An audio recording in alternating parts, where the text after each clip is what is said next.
Thanks for coming to the Collective today, Coach Collective.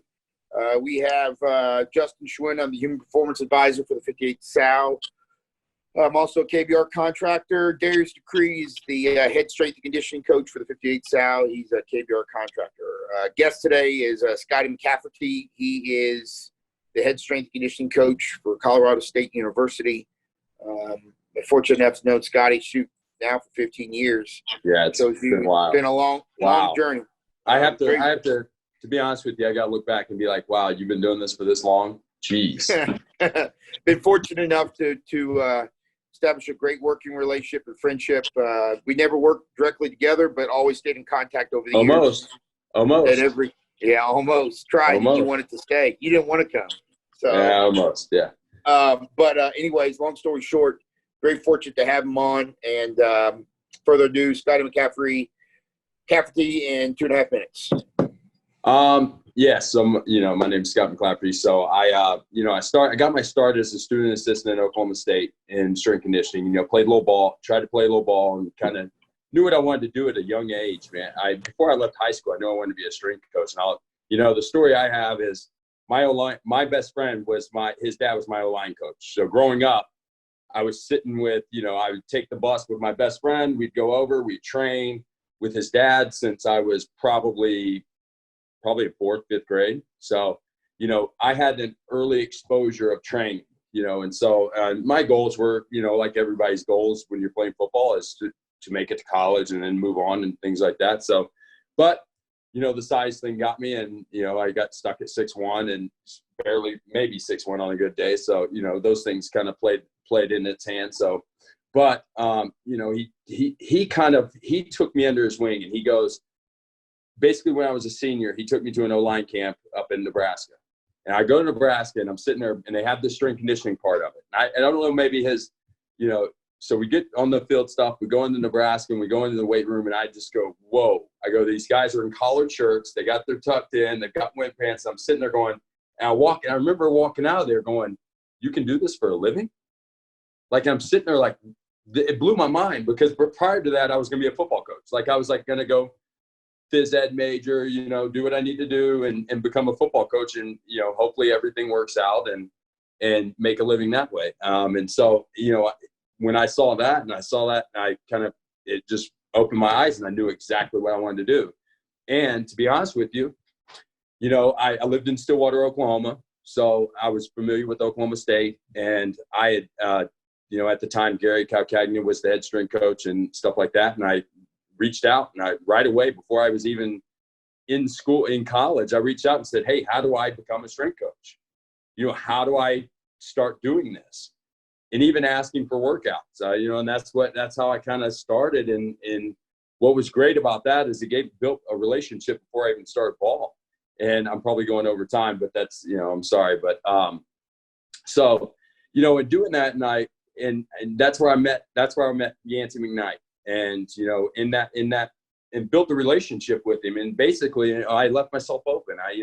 We'd go train football and stuff like that, and he would ask me, hey, you want to help me with women's softball? You want to help me do this at the end of the day? You want to help me do this? And I said, yes, I'll do whatever you say, I'll do. And him, and he has this persona about him and this kind of vibe that he puts off that you want to be around him. And I think that's just kind of what got me started. And then, I get a call one day where he took the head job at La Tech, Louisiana Tech University, and I'm still in school. And so, I'm like, hey, I'm happy for you. I'm gonna miss you because that's my guy, and he's starting me in this business. And so the next, a week later, he calls me and says, hey, you want a full ride scholarship to La Tech to be a strength coach? I was like, yes, please. I jumped right now, probably a day later, I jumped in the car and got in the car and drove to Louisiana. So after that, spent, how many years were we there? A couple of years there. And I even actually, when he took the Rice job,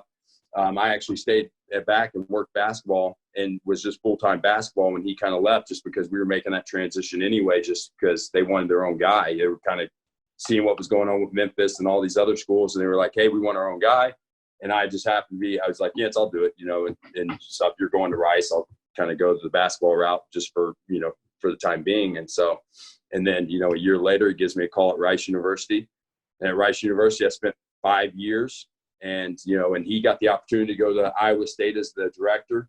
And I left behind. He kind of said, those are the things. He goes that, you need to kind of spread your wings and try to figure this out, and I'll help you along the way. But you kind of need to, kind of get your own path going. I've taken you from Oklahoma State to Louisiana Tech to Rice University, and this, to be honest with you, is the best thing that ever happened to me, to be honest with you, and you're sitting there going like, why would this guy that I've spent the last, I don't know how many years with, but in the end, it was the best thing that could ever happen. So I got to learn how to, you learn under different people. And then a little bit, probably a year or two later, about a year later, I got the opportunity to go to Boston College and under Frank Brino, and kind of started there and spent 5 years. And then guess what happened? You get a phone call from your mentor, one of your mentors, and gets me at University of Texas, and gets me back to underneath him at the University of Texas. And then 2 years later, I get the call to go to Boston College as a director. And then now he brought me after Boston College. We got let go at Boston College this past year. And so now I'm at Colorado State. So that's kind of my story in a nutshell, I guess. No, I appreciate it, Coach. It's funny how you describe the roots and how you spent time on the roots of your career, and you emphasize that because that's who you are. And then taking that progress to everything else becomes almost like a flywheel and faster, just fast, and bam, I'm here. Right. And it's beautiful how that happens really with anybody. And anybody talks about, their career, they emphasize the foundation, and that's who they are as a coach. That's how they coach. That's how they believe and all the things. So on top of that, to go with that, what motivates you? And when I say that, I want this to be layered. How has it changed from when you started to now, if it has at all? And then also the second part is, how do you motivate your staff? Right. So what motivates me, and this has got, and I'll try not to, what motivates me is like, I've had great mentors over the years. Frank Brino, Yancy McKnight, Gary Cagcagna, I've had these guys in my life, and my O-line coach back in the day. And really, it's like there's a couple of different things. So, like, what motivates me is not letting them down. That's the biggest thing. It's not they've worked so hard to get me to where I am. Is I've got to pay that back. And yes, I could get out of strength conditioning, and they'd be fine with it, and they would know that they affected me some way in my life. But it's really paying them back. And then my other thing motivates me is that I'm trying not to, I try to work every day not to live with regret.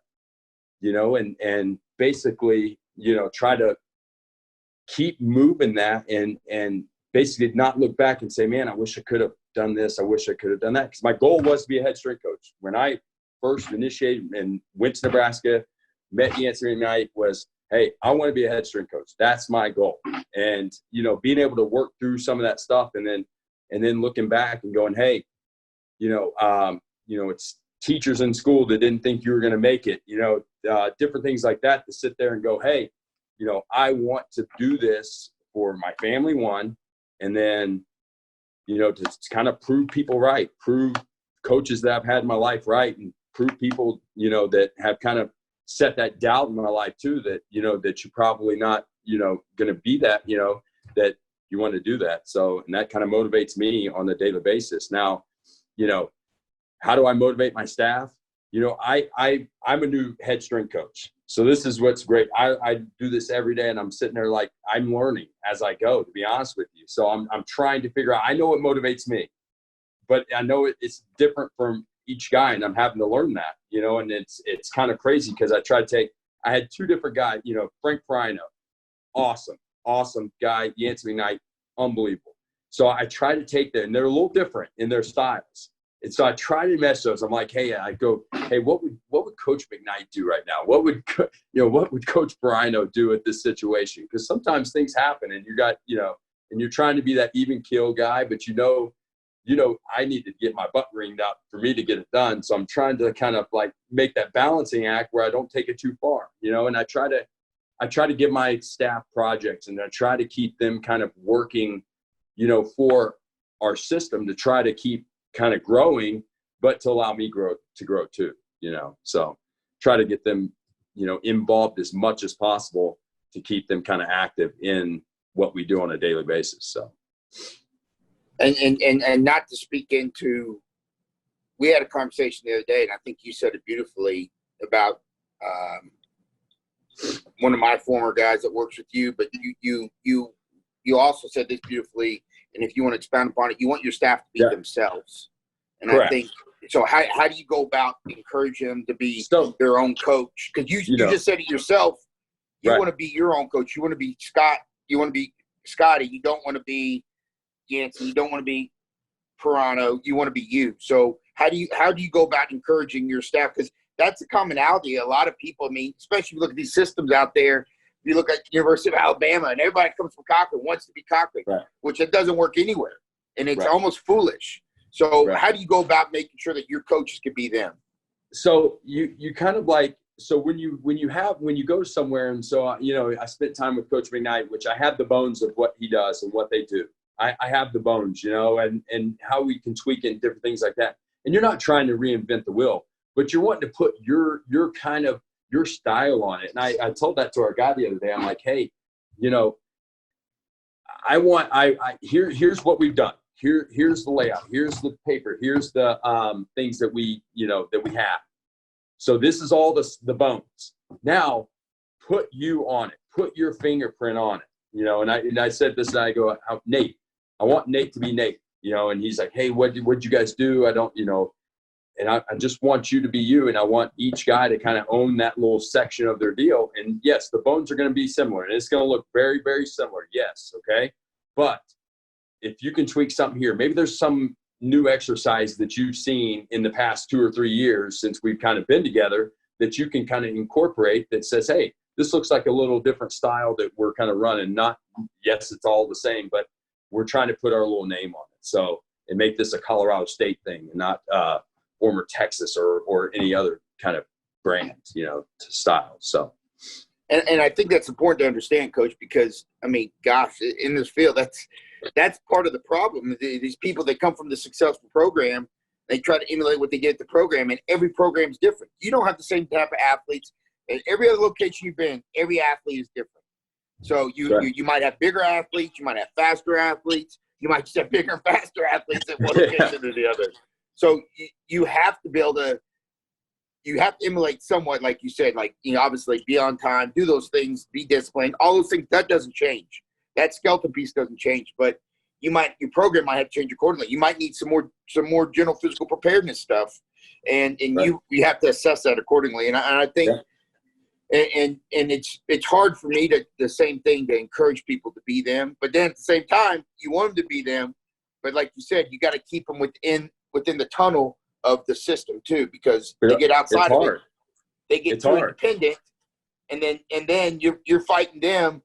Hey, this is my ship still at the end of the day. You have to reel them back in. Yeah. That's and there's no perfect formula for that, right? But it's definitely something I think it's crucial that every coach, especially in your position, as they work through, definitely figures out, because that's where you build the layers of your staff, where y'all really, when you say that word family and unity and kind of understand everybody on the same, like, I know you and Yance. I know Yance said, Scotty, I need you to do this and this and that. Like, you guys cerebrally were on the same page. Like, you knew exactly what he wanted, but you weren't going to do what he wanted to do. And I know you still have exactly what you want. Like, you got more juice than anybody Yance probably ever had. Like, you're juiced. You are. I know that. Yeah. And I say that in a good way. But that's what makes you unique, And I think that's a unique aspect of you. So, anyways, I'll let Coach Decree kind of jump in. Yeah. Power plate outside 30s. Power plates. Yeah.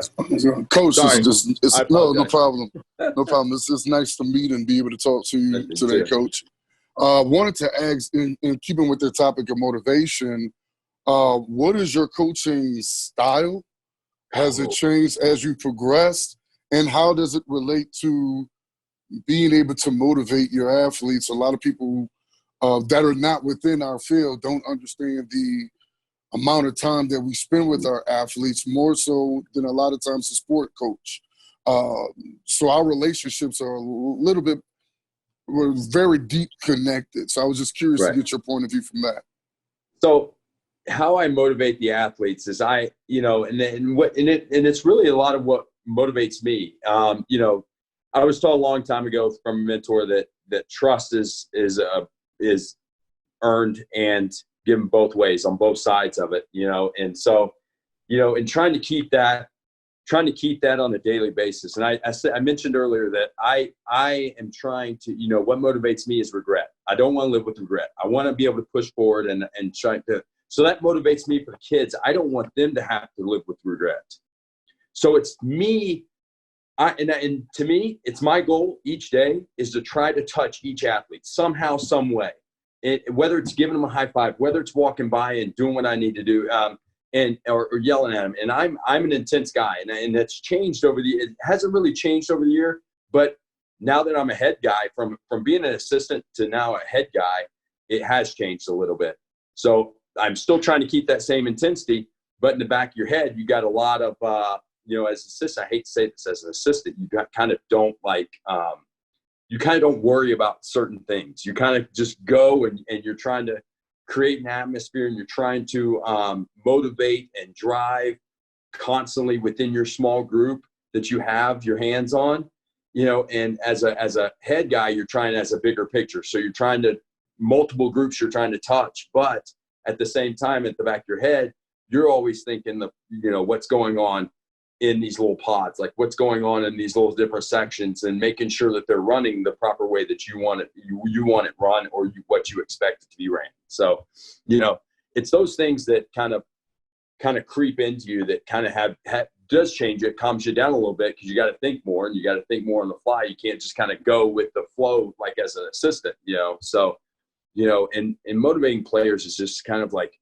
man, you're trying to build this trust and this love, and you're trying to build this, because once they trust you, they'll do anything. And as if you can coach them as hard as you possibly can coach them, then they'll really do anything for you.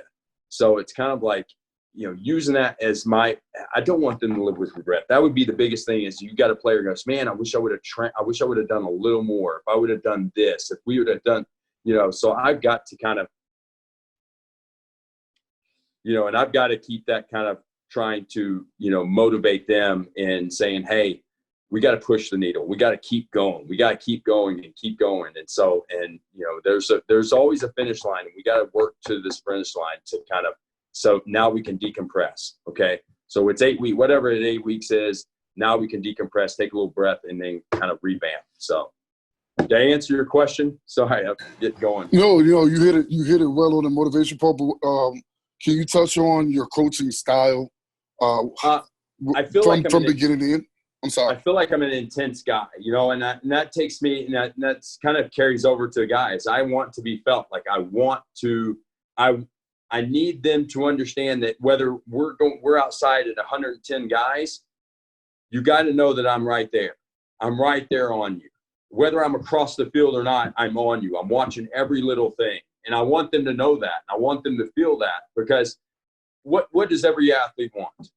Every athlete wants to be personal trained per se, right? They want to say, hey, his eyes are on me. He's seeing exactly what I'm doing. And I'm trying my best every day to say, hey, so yes, I'm loud.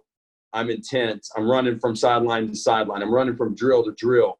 I'm trying to teach at the same time and coach and all these things, because I want them to understand that I'm right there with them. I'm right there on them, taking them through their exercise or taking them through their workout, and so that's just my style. It's intense, and it's on them. And I got to bring it every day. If I expect them to bring it, then I've got to be there every moment, every second. And, and if I feel that they're kind of heading down that saying their intensity levels kind of dropping a little bit, then that's my job. My job is to get it back up and let's go, and that's where I think that, my style kind of helps out, in doing those things. So real quick, so you've been fortunate. Yeah, sorry, my fault. Strength coach at two different. No, you're good. You've been fortunate enough to be a head strength coach at two universities, actually big universities. And you've been assistant strength coach at many successful universities. So right. Where I'm going, what question I'm asking you is, as an assistant compared to a head, you're less in charge of the room, and Right. you're less in charge of the cultural piece. And now you're in charge of establishing that culture. You were at Boston College too. Even though you were an assistant there before, coming as a head, it's a different situation. Like, you can't be the same coach as when you were assistant, because you probably could have been a little more down level on the guys. And I'm not saying you don't relate with them either way, but you have to control the room. So what do you do, build culture, and to control that room? You're somewhat of a butthead or an ass, but at the same time, you got to show them love too. You got to. So you go about building that culture. How did you do it? So I, even at Boston College, when I was at Boston College as an assistant, I was known for being like the intense guy. Like, I'm in their face. Like, I'm in it. And so it wasn't, that transition was really easy. Now I'll be honest with you, because in the prior head strength coach, like, I had to try to find that happy medium of like, hey, because he did such an unbelievable job there that, I didn't want to completely change everything that was going on. So, but I am going to put my personality on it. And what was great is I had a relationship with the seniors. I had a prior relationship with the seniors and fifth year guys. And so it was very easy for me to come in there and be myself. And, they were like, hey, watch out. This guy, he's coming. He'll come every day. And that's what I didn't want to. And what was great is I didn't have to change being myself, to be honest with you. And, I have a head coach that's an intense guy, and he's awesome to work for and stuff like that. And he's motivated, and we're pretty much in line on that side of it. So, if I had an issue and I got built up a little much, and he would be right there to address some of it too, just to kind of give his motivational spin to it too, so, and it really, and not much has changed since coming to Colorado State. I still am me, and I don't ever want to change being me. And that's the thing. I don't want to become a head strength coach and change on what got me here. It's putting in a lot of work, a lot of hours. Yes. But, being accountable and being who I am is kind of, I think, what helped me be where I'm at, to be honest with you. So for me to go change that would be kind of I would say like a slap in my own face, So, and I got to keep being me, and that's not going to change, because I don't know any other way. I was brought up by, who raised me in this business. Yancy McKnight raised me in this thing. He would go at you, and then if I was in the wrong, and I can handle that, and that's who, and I try to be, and I'm not Yancy McKnight, but I mean, a part of him has rubbed off on me and has helped me be who I am and be where I am. So.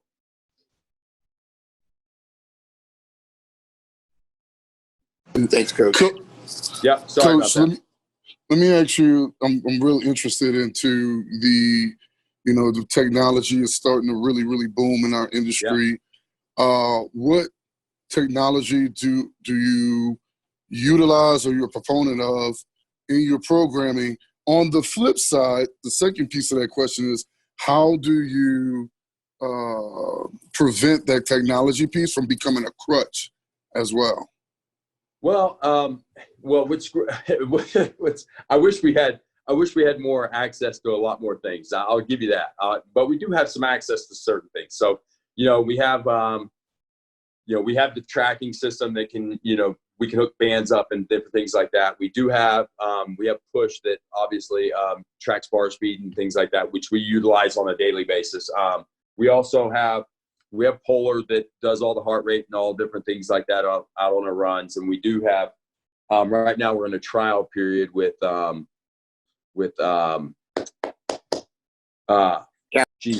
Catapult. Sorry. Yeah. Catapult. And so we're using them right now, and it's been awesome. And, what's great with my hire with Nate Morris is he worked with Matt Van Dyke at the University of Texas, like his right-hand man, and with Yancy.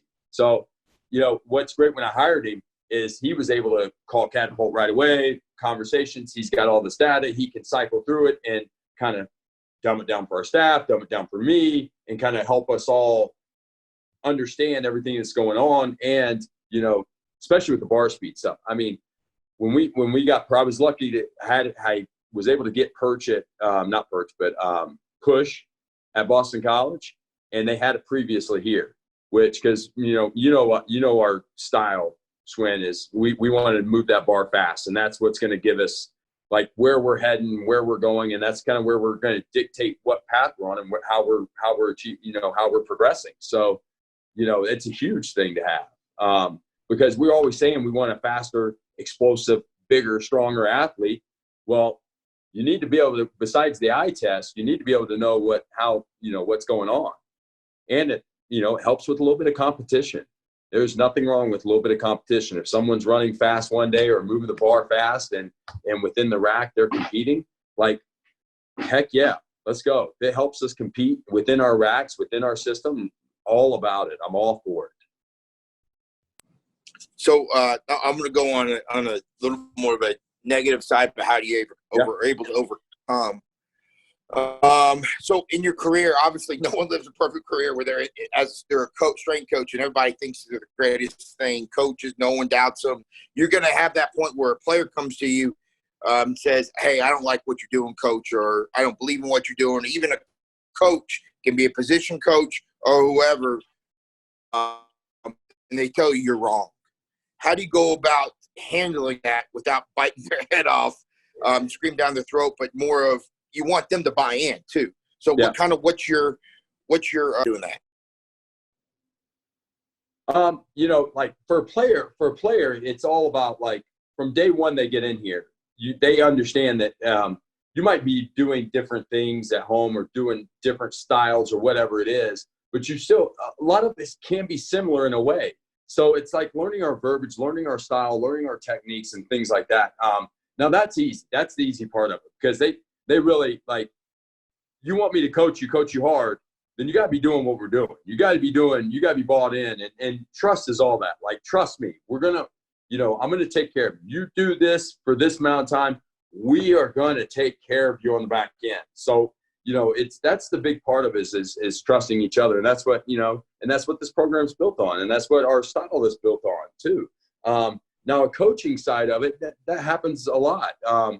But, and not per se with me, but to a daily basis, like if, like, let's say you're in season, you're squatting and you're, my former line coach at Boston College, he would kind of pick at you a little bit. He's like, my guy's legs are tired and everything like that. I'm like, yeah, but we go to Syracuse and rush for over 250 yards. They're fine. They're great. They'll be okay. Trust me. And we take care of them. I'm like, that's on a Sunday. They got a day to recover. We'll be fine. So it's kind of like saying, hey, if you show them examples and kind of say, hey, so-and-so's gotten bigger. He's gotten more explosive. His, these measurables have happened. We see this happening, and he's progressing within the program, because that's what's, to be honest with you, keeping bar speed, you can watch a guy progress as through your program. So it's very easy to say, well, he's moving it faster than so-and-so. It's fresh, and here, this and that. So, it's kind of like, as a head strength coach, you're worrying about the injury side of it. So it's kind of like more like you're trying to prevent all this stuff, and you're like sitting there going like, hey, did we do enough or did we do too much? And that's the constant weight that's on me 24/7, and, you can ask my staff, like that scares the crap out of me, on a daily basis. Now I try not to show it and I try to fight through all that, but I'm like, without changing too much, we got to keep pushing, at some point. So. Did I answer that, Coach Schwind? Yeah. I think that's spot on. Like, use past examples, like you said. Hey, 250 yards rushing. I think the plan is straight. Like, you're right. The proof's in the pudding, and I think that's really what you got to. That's how you relate to them. You try to talk to football coach, strength conditioning in season. They see football. So if you talk football to football with them, they go, okay, yeah, you're right. Yeah, it makes sense. Yeah. Language is important. It's everything. Exactly. Coach DeCree. Yes, sir. Coach, speaking about your program, where do you get your continuing education, your knowledge from? What type of books do you like to read? Where do you like to pull, even if it's just because you spoke about Coach McKnight and some other mentors that you have, how do you, stay on the cutting edge of what's going on and what is going to benefit your athletes, and as well as yourself and your staff, making sure that everybody stays abreast. So for me, I've got 3 kids that are under the age of 6. Okay. And we just moved, we're doing all this, and we moved, in the past year, we've moved twice. So, I mean, to be honest with you right now, not very many books I'm reading. Articles, yeah, we'll try to read some articles. I try to watch these seminars and watch coaches because, I mean, getting a feel for what other people are doing around the country is a big part of trying to kind of develop and grow. Now, for me, even, I try to go, hey, I try to get my staff involved. Like, go find certain articles. Hey, if we have some hamstring issues, let's go, how can we, just in case we had a freshman come in with an ACL and had a prior ACL deal, like, let's go on our part and try to find the best articles we possibly can on training these different things. I'll reach out to different people and say, hey, what do you guys have? Let's read up on these things and kind of present them as a group and try to come up with a plan, whether to attack these things that could possibly come up, or, hey, what can, I've got one guy that right now I've said, hey, I got different coaches grabbing different things, because we got to still stay active with our team. We still got to get in front of our team and say, hey, I need one guy doing sprint mechanics on what they can be improving on a daily basis. Give me 2 articles a week on what we can send to our team and say, hey, this will improve your sprint mechanics. This will improve everything, before they come back. And then I've got, one guy motivational. He's just a motivational guy that sits there and go, hey, he goes and grabs articles or different things he can find to help motivate these guys on a weekly basis. And, and then the other guy doing different strength exercise, different, one guy saying, hey, while you're at home, like, what's different things that you can possibly do? So that's all he does is research and grabs a couple articles a week to say, hey, a guy's using a water jug in this way. A guy's built his own rack and doing this, So it's really trying to get my staff involved to try to help me out, because my time, I mean, as a strength coach and especially with kids and moving and all this stuff, it's hard. It's like to sit down there and try to, you're hoping things cross your plate to try to read an article here or there, but by the time putting the kids to bed, I'm ready to go to bed myself. So it's books are a little light right now. If it's a small book, I can read it. If it's a magazine article or something like that, I can get a hold of it. But right now, trying to sit down and just read a book would be extremely hard. So, and it's really, I rely on calling mentors and calling different things like this, hey, we did this 2 years ago. Do you remember the protocol and what we, how we dealt with this, those type of things. So. No, and again, that's Coach. That's what's crazy and awesome is really the reason for this podcast, the power of the story. People overlook that, and they think they have to get into the research, the science, that dive so much. Which overall, your influence, your success comes off the story. The story of, just like you said, what happened here. Really, that's a story that influenced the path of where your team went. And I think that's kind of, as you get to the back end of your career, because I think you're right there in the hot spot of your career. But when you get to the back end, you'll look back and you'll have other people through your tree call you, and they'll be like, Coach, same thing. And I think that story piece will be powerful to them as it is now. So really last thing I want to ask before I kind of turn it over to you, Coach. Yeah. What do you do or what do you have, I guess, advice for young coaches getting into this field? What do you have for them? I feel lucky. I feel that I was extremely lucky to kind of run into who I ran into at the age I was.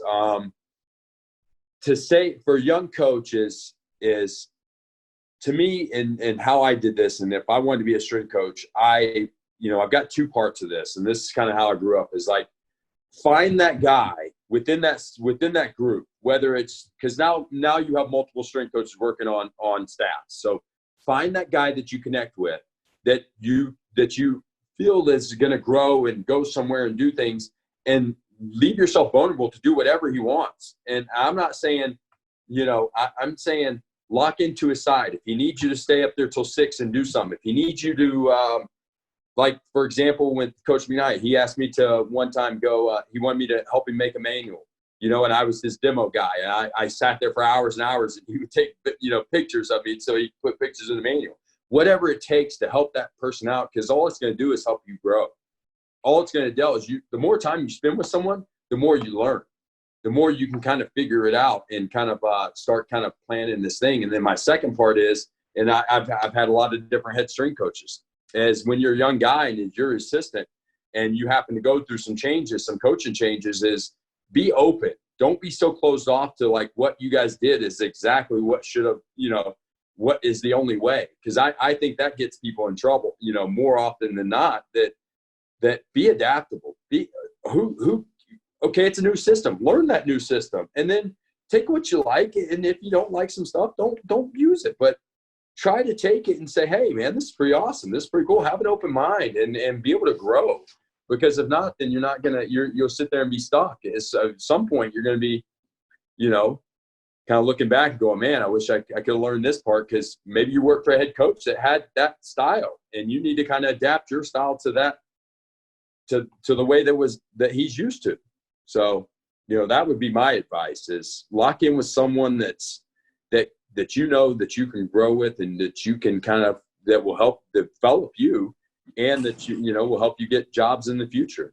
And then, you know, just be an open book, be open, and be willing to learn other systems, other styles, and other coaching techniques, and then that way you can understand, because the more you know, the more you can work for a lot of different people, and you have no worries about, you know, job security and different things like that. So, you know, I think the beauty of everything you've said today is this, Coach. You can read a book all day long, and you can hear somebody say, I do this all day long, but until you go live it and be a part of it, it's not real. Meaning, I can tell you, hey, this is what I do, but probably when I say that, that's what I actually do 1% of the time. In the perfect scenario, when all my athletes have eaten steak and potatoes and they're completely hydrated and they feel like they're freaking rock stars, and we train and we smash PRs. But at the same time, in all reality, day-to-day fluctuates. You know, I broke up with my girlfriend, my mom is in the hospital, whatever it is, and you got to be able to adapt to a coach. And the only way you can truly see a success is when you're able to see and connect with that person individually. And I think that's the beauty of it. You know, I hate when people say, well, I do all these things, or I've seen what all these people do on one day, and there's so many more depths to that. And you can see you as a person can develop so much more if you really understand the whole system and the trials when things are great and when they're hard. Because last year was hard for you, probably Boston College. Yeah. You guys, I mean, y'all still finished 500, which is still damn good in the conference you're in. Yeah. But I mean, it was compared when you were assistant there and you guys were at the top of the world and very successful. You have to find out who you are as a person. You got to find out what motivates your athletes as a coach, because it's different. I mean, the answer to everything is winning. It is really at the end of the day. It is. I mean, you got to coach a lot less.